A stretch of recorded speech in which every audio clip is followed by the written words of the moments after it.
राबड़ी आवास में एक बार फिर से खुशियां लौटेंगी। आपको पता है कि हाल फिलहाल में कुछ ही दिन पूर्व तेजस्वी यादव की शादी के बाद से लालू प्रसाद के परिवार में और राबड़ी आवास में खुशियां लौट करके आई थी। अब एक बार फिर से इस बात की चर्चा जोरों पर है कि क्या तेज प्रताप भी अपनी पत्नी के साथ राबड़ी आवास में रहेंगे। इस पूरे मामले को अगर देखा जाए तो इसके पीछे कई कड़ियाँ जुड़ती नज़र आ रही हैं। आपको पता है कि तेज प्रताप यादव और उनकी पत्नी ऐश्वर्या राय के बीच में तलाक का मुकदमा चल रहा है। इस अहम मुकदमे में आज सुनवाई होनी है और सुनवाई के बाद क्या कुछ निकल करके सामने आता है। आपको बता दें कि आज दोनों की मुलाकात होनी है। मुलाकात के बाद क्या फ़ैसला आता है ये तो वक्त बताएगा, लेकिन इसके बाद ये चर्चाएं ज़बरदस्त ढंग से चल रही हैं कि क्या राबड़ी आवास में एक बार फिर से खुशियां लौटेंगी। क्या तेज प्रताप यादव अपनी पत्नी ऐश्वर्या राय के साथ समझौता कर लेंगे। जैसा कि आप सभी जानते हैं कि तेज प्रताप यादव और ऐश्वर्या राय का विवाह 12 मई 2018 को पटना में बड़ा ही धूमधाम से और मनाया गया था और शादी हुआ था। लेकिन 6 महीने के भीतर ही तेज प्रताप यादव और ऐश्वर्या के बीच में मामला गड़बड़ाने लगा और दोनों एक दूसरे से तलाक लेने के लिए तैयार हो गए। इसके बाद भी कई तरह की कहानियां हुई और ऐश्वर्या राय ने अपने ससुराल वालों पर प्रताड़ना का भी आरोप लगाया था। इन सारी बातों को लेकर के इस मुकदमे की सुनवाई अभी पटना हाई कोर्ट में लगातार चल रही है। हाई कोर्ट के आदेश से आज तेज प्रताप और ऐश्वर्या अंतिम काउंसलिंग के लिए मिलेंगे।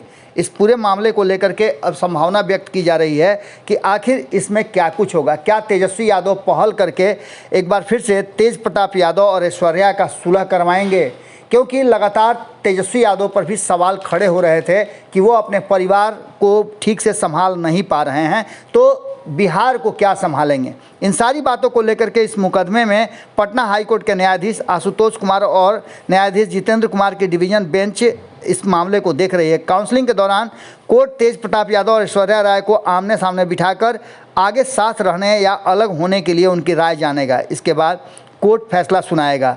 आपको बता दें कि इस पूरे मामले के बाद आपने कई तस्वीरें देखी होंगी जो सुखद भी थी और वहीं कई तस्वीरें दुखी भी कर रही थी। तेज प्रताप यादव शादी के बाद काफ़ी खुश नज़र आ रहे थे और उनकी शादी, जैसा कि आप सभी जानते हैं कि और राजघराने माफ़ कीजिएगा एक और राजनीतिक परिवार से हुई थी। चंद्रिका राय के पिता भी बिहार के मुख्यमंत्री रह चुके हैं, यानी 2 मुख्यमंत्रियों के परिवारों के बीच में ये शादी हुई थी। दरोगा राय की पौत्री हैं ऐश्वर्या राय और इस पूरे मामले को लेकर के शादी के शुरुआत में बहुत सारी चीज़ें देखने को मिली थी। जो तस्वीरें वायरल हुई थी उसमें साइकिल पर लेकर के तेज प्रताप यादव अपनी पत्नी को घुमा रहे थे, ऐसी कई तस्वीरें आई थी। लेकिन अचानक से क्या हुआ ऐसा जिसको लेकर के मामला बिगड़ गया। अब जो उनके समर्थक हैं और शुभचिंतक हैं वो इस बात की तरफ लगातार इशारा कर रहे हैं कि हो सकता है कि सब कुछ ठीक होने के बाद पटना के परिवार न्यायालय में ऐश्वर्या राय और तेज प्रताप के बीच में जो मामला चल रहा है उसमें आज सुलह की जो अंतिम बैठक बुलाई गई है या सुलह के लिए दोनों को बुलाया गया है, इसमें समझौता होने के पूरे चांस नज़र आ रहे हैं।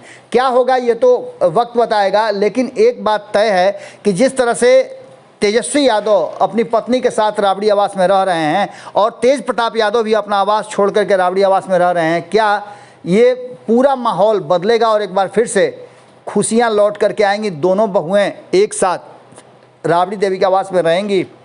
जुड़े रहिए भारत लाइव के साथ, खबरें अभी और भी हैं।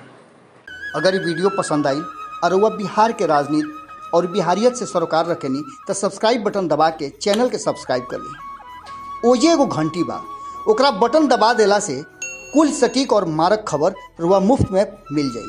अगर रुआ पत्रकारिता के हमनी के नया प्रयोग में सहयोग कर चाहतानी तो ज्वाइन बटन दबा दी। पेटीएम नंबर नोट कर ली 9386816700। धन्यवाद।